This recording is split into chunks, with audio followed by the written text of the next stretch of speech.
एक फिनोमिना और चुनाव से पहले जो चर्चा में रहा, मुझे पता नहीं कि वोट कितने खींचेगा वो अपनी ओर, वो है हुमायूं कबीर का फिनोमिना। उनकी भी बड़ी दिलचस्प राजनीति में उनका राजनीतिक करियर देख रहा था, तो उन्होंने उनका जो पृष्ठभूमि है वो कांग्रेस से उन्होंने शुरुआत की, फिर टीएमसी में आए, बीच में बीजेपी में चले गए, फिर टीएमसी में लौटे और फिर फाइनली अपनी पार्टी बनाई उन्होंने। मुर्शिदाबाद में उन्होंने एक तरह से बाबरी मस्जिद की नींव रखने का एक उपक्रम भी किया जिसमें 2 लाख लोग शामिल हुए। उनका एक वीडियो अभी इस हफ्ते बड़े चर्चा में रहा, जिस वीडियो में, या स्टिंग ऑपरेशन जो भी कह लें, तृणमूल कांग्रेस ने भी उसको बहुत सर्कुलेट किया और ये उन पर आरोप लगा कि साहब वो बीजेपी से डील करने की कोशिश कर रहे हैं या कर रहे हैं, जिसमें ये कह रहे हैं कि 200 करोड़ तो साहब एडवांस होगा और 1000 करोड़ तक की डील होगी, मैं उप मुख्यमंत्री बनूंगा, मेरे जो है 60-70 सीटें आ जाएंगी, बाकी बीजेपी ले आएगी। तो इस तरह का एक प्लान, जिसके बाद असदुद्दीन ओवैसी, एआईएम से उनका गठबंधन था, उन्होंने तोड़ने का, असदुद्दीन ओवैसी ने गठबंधन से अपने आप को अलग करने का ऐलान कर दिया। पर क्या हुमायूं कबीर फिनोमिना पश्चिम बंगाल में कुछ है और नहीं है, या है जो भी है, उसका इंटरप्रिटेशन आप कैसे करते हैं? देखिए, हुमायूं कबीर का असर जो है वो सिर्फ 2 ही सीट पर है मुर्शिदाबाद जिला, एक तो बेलडांगा और दूसरे रेजिना। लेकिन जो वीडियो आया है उसका पहले से मेरा जानकारी था। 2025 जनवरी या फरवरी महीने में हेमंत बिश्व शर्मा का एक एमिसरी उसके साथ मिला था, तब से उसका प्लानिंग था। ऐसा ही हवा में चला, ये 10 करोड़ रुपया मिला, कुछ तो मिला है। मेरा घर का पास वेस्टिन होटल पे रहते भी है, पहले मैं उसको जानता है करीबन 20 साल से ऊपर से। वो आता था ऐसे ही ट्रेन से और रहते थे एमएलए हॉस्टल पे। लेकिन आजकल वेस्टिन होटल या 5 स्टार होटल छोड़ करके कोई दूसरे जगह नहीं रह रहे, हेलीकॉप्टर चढ़ रहा है, बाउंसर रख रहा है, उसका तो बहुत सारा पैसा मिला।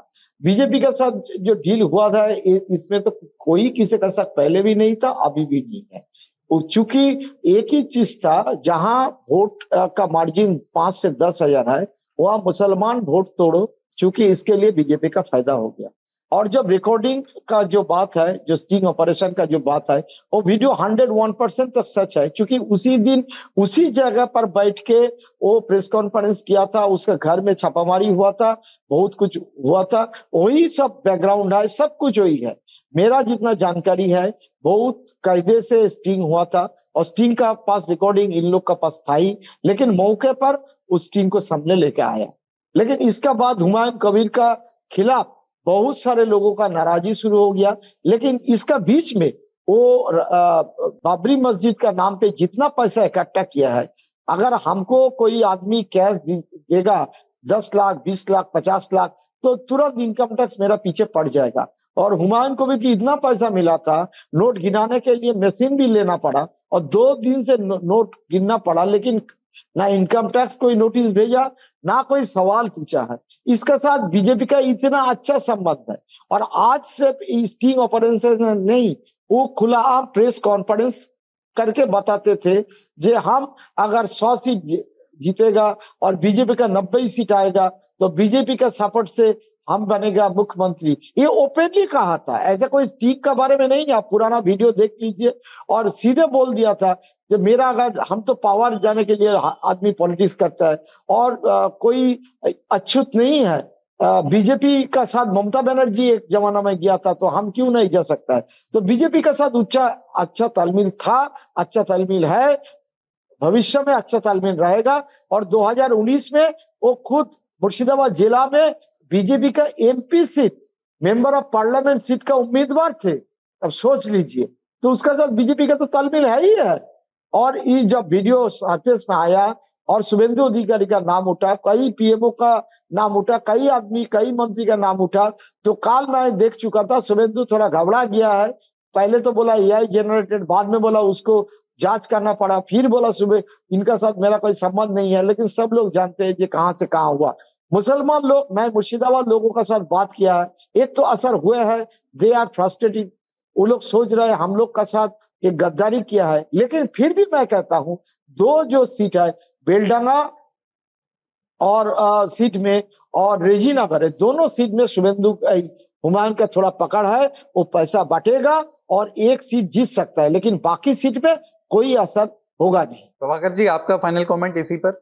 जी देखिए, वो तो पहले से ही लग रहा था, मौका परस्त राजनीतिविद हैं, हर पार्टी में रह चुके हैं, ऐसा कोई बचा नहीं जिसको हमने ठगा नहीं की तर्ज पर। और जो बाबरी मस्जिद था वो भी उनका एक राजनीतिक पैंतरा था, पहले से ही जमीन तैयार कर रहे थे। और जाहिर है सत्ता के दावेदार तृणमूल के खिलाफ जो है बीजेपी है, तो कुछ तो समर्थन होगा, कुछ तो सह होगी, ऐसे तो कोई उछलता नहीं है। खूंटा अगर मजबूत होगा तभी उछलता है, तो कुछ तो कहीं समर्थन होगा, क्योंकि पहले भी उसके उम्मीदवार रहे थे। तो और हिमंता बिस्वा शर्मा का भी नाम आया है, वो पूर्वोत्तर के चाणक्य कहे जाते हैं, तोड़फोड़ की राजनीति में उनको माहिर कहा जाता रहा है, तो उनसे मुलाकात हुई। और मुर्शिदाबाद भी बहुत अजीब है, भारत का सबसे ज्यादा मुस्लिम आबादी वाला जिला है। उसमें पिछली बार तृणमूल कांग्रेस का बहुत बढ़िया 22 में से 20 सीटें जीती थी, 2 बीजेपी को मिली थी। तो इस बार गेम प्लान ये था कि उनसे मुस्लिम वोटों को काट दिया जाए तो तृणमूल की सीटें वहां घट जाएगी, और बीजेपी की सीटें 5 सीटें भी मिले, 10 सीटें भी मिले तो बहुत फायदा होगा अगर 2 से 5 या 10 होती है। लेकिन अब इसकी हवा निकल गई है। तृणमूल कांग्रेस भी इतने साल सत्ता में रही है, कोई कच्ची खिलाड़ी है नहीं राजनीति की। तो मौका पिछले महीने वीडियो तो पहले का था, लेकिन जारी किया गया जब चुनाव के ठीक पहले, ये असर होगा इसका। इसीलिए और जो ओवैसी वाला फैक्टर तो वैसे भी काम नहीं आना था। ओवैसी तो पिछली बार भी चुनाव लड़े, यहाँ तो बिहार में ओवैसी की कामयाबी अलग है। बंगाल में, बिहार में हिंदू उर्दू भाषी मुसलमान है, यहाँ बांग्ला भाषी मुसलमान है, जिसमें ओवैसी की कोई पकड़ नहीं है। तो ये तो हुमायूं कबीर ने अपने लिए ओवैसी को पकड़ा था कि मेरी थोड़ी पकड़ मजबूत होगी, इमेज थोड़ी मजबूत होगी, लेकिन वो भी चला गया, ओवैसी ने नाता तोड़ लिया। तो कुल मिलाकर इनका दांव वही 2 सीटों पे लड़ रहे हैं, रेजी नगर, नौदा। लेकिन रेजी नगर में अगर जीत जाए तो वही बहुत है उनके लिए।